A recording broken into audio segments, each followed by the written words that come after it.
कि हे अनुज, आज गुरुदेव ने हमें आज्ञा दी है, हमें तो संध्या वंदन करना है, आपने तो संध्या वंदन करना ही भूल गए, ये कैसे हो सकता है?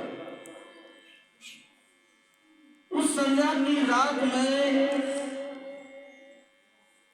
संध्या माता से नमन करते हुए और भूल स्वीकार करते हुए अपने शब्दों को रखते हैं और कहते हैं, लेके आए सुमन,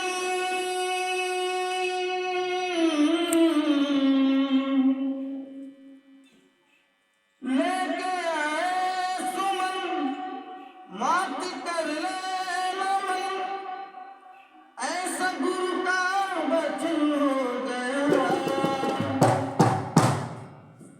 ऐसा गुरु का वचन हो गया,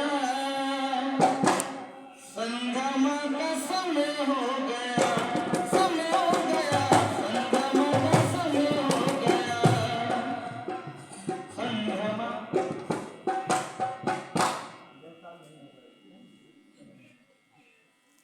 बंधु संध्या करने शुभ घड़ी आ गई,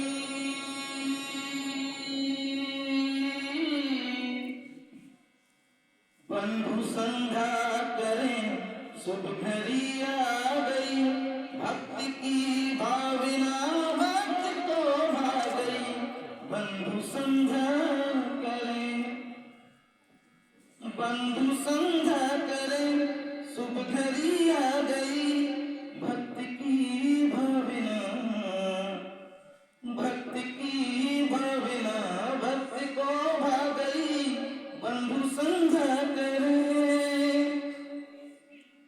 फिर कहना है, उस चांदनी रात में वो ऊपर बैठा हुआ चंद्रमा बड़ा खुश होता है और कहता है, भगवान कहते हैं, आज माँ को मनाना है, मनाना है, आज माँ को मनाना है, संध्या माँ के चरणों में शीश हम झुकाते हैं, वंदना हो ऐसी वंदना सुनाते हैं, संध्या माँ के चरणों में शीश हम झुकाते हैं, संध्या माँ के चरणों में शीश हम झुकाते हैं, वंदना हो, वंदना हो, वंदना हो ऐसी वंदना, वंदना सुनाते हैं, संध्या माँ के चरणों में शीश हम झुकाते हैं। ऐसी नम्रता पूर्वक वाणी को सुनकर चंद्रमा ऊपर बैठा हुआ बहुत खुश होता है और चंद्रमा एक भगवान राम से शिकायत करता है और कहता है कि हे जगत के पालनहार, हे परमात्मा, अरे मेरी समानता उस सीता माता से क्यों नहीं करते? मैं भी तो बहुत सुंदर हूँ, मुझमें भी तो बहुत गुण हैं, तो जब इतने गुण हैं तो आप मेरी समता सीता माता से क्यों नहीं कर देते? लेकिन ऐसा कुछ होता ही नहीं। भगवान सोचता है कि हे चंदा, अरे तुमने मांगने से पहले कुछ सोच तो लिया होता, मैं आपकी समानता उस सीता माता से, जगत जननी से कैसे कर दूं? ये तो मेरे धर्म के खिलाफ ही हो जाएगा।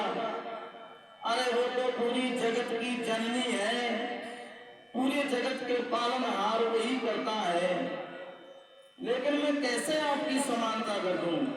अरे आपका उद्भव ही, आपका जन्म ही खारे पानी से हुआ है, और जब जन्म खारे पानी से हुआ है इसलिए तो आप में दाग है, आप में तो पहले से ही दाग है, आप कैसे उसमें समानता रख सकते हैं? ये सब सुनकर उस चंदा को बहुत बुरा लगा और कहते हैं, राम भगवान बहुत उदारता पूर्वक बोलते हैं, मयंक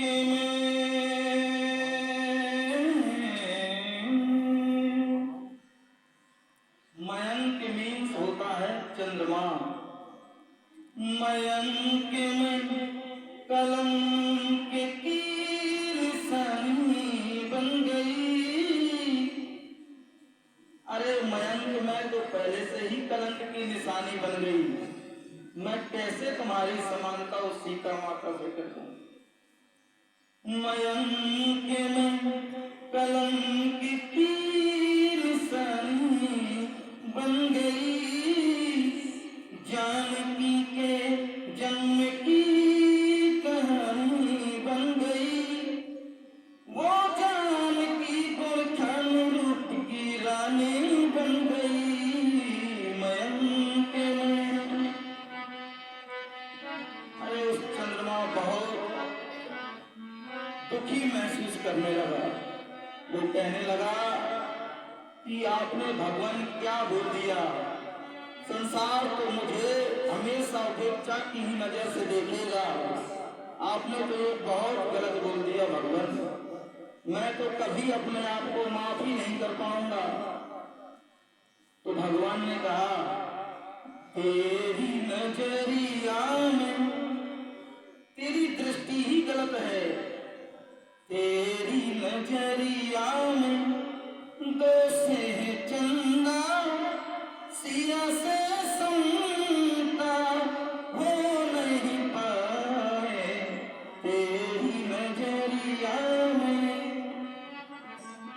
नजरिया में तो पहले से ही खोट है, तेरी समता सीता माता से हो ही नहीं सकती, मैं कैसे समानता कर दूं। इसी के साथ मैं अपने वाणी को विराम